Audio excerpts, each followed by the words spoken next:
یہ کہانی ہے پروین اختر نامی ایک معمر خاتون کی، جسے اپنے 18 برس کے بیٹے سے کچھ زیادہ ہی محبت تھی۔ بیٹے کو کوئی تکلیف پہنچتی تو ماں تڑپ اٹھتی، پھر ایک بار ماں اس طرح تڑپی کہ زمین آسمان کانپ اٹھے۔ گجرانوالہ میں جنم لینے والی اس کہانی کو شبیر نے دیکھا ہے۔ میں ہوں پارس مسرور اور آپ دیکھ رہے ہیں کوئی دیکھے نہ دیکھے، شبیر تو دیکھے گا۔ انہی گلیوں اور راستوں سے روزانہ ایک رکشہ گزرتا تھا اور یہ رکشہ 18 سالہ علی حیدر چلاتا تھا۔ ایک دن علی حیدر شام کو اپنی گلی میں داخل ہوا تو چبوترے پر اس کے 2-4 دوست بیٹھے ہوئے تھے۔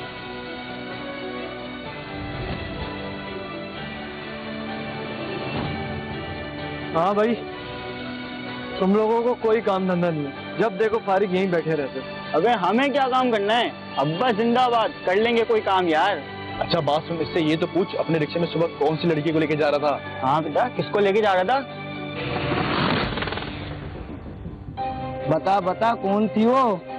ابے بھائی محلے کی تھی، رکشے کو ہاتھ دیا میں نے بٹھا لیا۔ بتاؤ بیٹا، کہاں چھوڑا ہے اسے؟ کالج چھوڑ کے آئے ہوں یار۔ اچھا بات سن، ہم سب نے فارم ہاؤس کا پلان بنایا ہے، سب تیرے ساتھ جائیں گے، وہ بھی تیرے رکشے میں۔ تیرا دماغ خراب ہو گیا؟ میرے رکشے میں میرے ساتھ؟ او بھائی میری اماں کبھی نہیں مانے گی، دندہ خراب ہو جائے گا میرا۔ دودھ پیتا بچہ ہے کیا تو؟ اپنا دماغ استعمال کر، کوئی بھی گولی دے دیو یار۔ نہیں بھائی، نہیں مت کر۔ بات سن، بہت آئے گا مزہ، تفریح کریں گے، کھائیں گے پیئیں گے، پھر لڑکی بھی ہوگی۔ دوست نے سرگوشی کی تو علی حیدر کچھ سوچنے پر مجبور ہو گیا۔ لڑکی مزہ؟ ابے تم لوگ پاگل ہو گئے ہو؟ چھاپا پڑ گیا تو؟ چھاپے کی ٹینشن مت لے، تیرا بھائی ہے نا تیرے ساتھ۔ سب اوکے، تو بس جانے کی تیاری پکڑ۔ دیکھ لو کوئی مسئلہ تو نہیں ہوگا؟ تو فکر مت کر، کچھ نہیں ہوتا، تو بس چل ہمارے ساتھ۔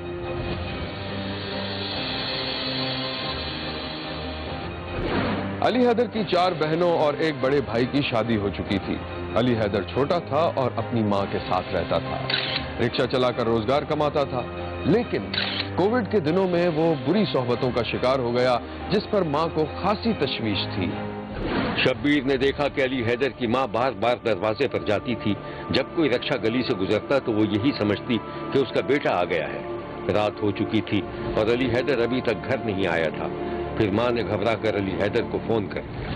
علی حیدر رکشہ چلا رہا تھا، اس کے دائیں بائیں 2 لڑکے بیٹھے تھے اور پیچھے کی سیٹ پر ایک لڑکا اور ایک لڑکی موجود تھے۔ علی حیدر نے ماں کی کال دیکھی تو رکشے کی رفتار کم کر دی۔ ہاں کال آ رہی ہے، بولنا نہیں ہے۔ ہیلو جی ماں۔ ہاں بیٹا، کہاں رہ گیا تو؟ اتنی رات ہو گئی ابھی تک گھر نہیں آیا۔ آ جاؤں گا ماں، مکینک کے پاس سے لیٹ ہو جاؤں گا۔ تو بیٹا تو کم سے کم مجھے فون تو کر دیتا، تجھے پتا ہے نا تیری ماں کتنی پریشان ہو جاتی ہے۔ ٹھیک ہے ماں۔ ہاں جلدی گھر آ بیٹا۔ یار یہ ہے تو کتنا سا لیکن بڑا سیانہ ہے، کیسے اپنی ماں کو پاگل بنا رہا ہے۔ تمہیں اس کا نہیں پتا، یہ بہت ہوشیار ہے۔ یہ ہمارے ساتھ بھی فارم ہاؤس آ رہا ہے، پھر تم اسے دیکھنا ذرا۔ تمہیں اتنا اچھا لگ رہا ہے تو جا کے آگے بیٹھ جاؤ۔ نہیں آگے نہیں بیٹھنا، فارم ہاؤس جا کے ہلڈا گلا کریں گے۔ اب تم لوگوں کی باتیں ختم ہو گئی ہیں تو میں رکشہ چلا لوں؟ ہاں چلو گا۔ علی حیدر کی مبینہ حرکتوں کے بارے میں آہستہ آہستہ محلے پڑوس والوں کو بھی پتہ چلتا جا رہا تھا اور لوگ علی حیدر کی ماں سے اس کی شکایتیں کر رہے تھے۔ شبیر نے دیکھا کہ محلے کی ایک خاتون نے علی حیدر کے دروازے پر دستک دی تو اس کی ماں دروازے پر چلی گئی۔ ارے نفیسہ، بڑے دن بعد آئی تم، آؤ اندر آؤ۔ ہاں بھائی نفیسہ، کیسے آنا ہوا؟ علی کی امی، میں تم سے ایک ضروری بات کرنے آئی ہوں، برا مت ماننا، خاموشی سے سننا۔ ارے ایسی بھی کیا بات کرنے آئی ہو، بولو۔ تمہارا بیٹا علی ہے تو بہت اچھا، سب اس کی بہت تعریف کرتے ہیں، لیکن کل میں بازار گئی تھی، وہاں دکاندار کہہ رہے تھے وہ کسی لڑکی کے ساتھ کل پکنک پر گیا تھا۔ لڑکی کے ساتھ پکنک پہ؟ وہ بھی میرا علی؟ ارے سوال ہی پیدا نہیں ہوتا، دکاندار نے کسی اور کو دیکھا ہوگا۔ اچھا یہ بتاؤ، پرسوں وہ صبح دیر سے آیا تھا نا گھر؟ ہاں آیا تو وہ دیر سے تھا، لیکن وہ تو اس کا رکشہ خراب ہو گیا تھا۔ ارے تم بھی کتنی سیدھی ہو،